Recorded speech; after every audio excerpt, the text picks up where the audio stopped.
Heç fikir vermisiniz? Bəzi insanlar fikirlərini danışmır, qışqırır. Çoxumuz düşünürük ki, ən çox qışqıran insan ən güclü insandır. Amma əslində çox vaxt tam əksidir. İnsan niyə qışqırır? Çünki içindəki duyğunu artıq normal şəkildə çatdıra bilmir. Anlaşılmadığını hiss edir. Sakit danışanda heç kimin onu dinləmədiyini düşünür. Ən qəribəsi də budur. Qışqırıq qulağa çatır, amma fikir ürəyə çatmır. Bəzən insanlar haqlı olduqları üçün yox, eşidilmək istədikləri üçün səsini qaldırırlar. Və burada diqqət edin. Həqiqətən güclü insanlar çox vaxt sakit danışır.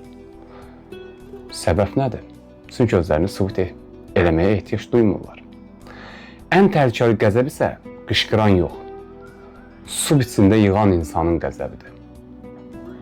Bir insan davamlı qışqırırsa, bəlkə də o, qarşısındakı ilə yox, öz içindəki savaşla mübarizə aparır.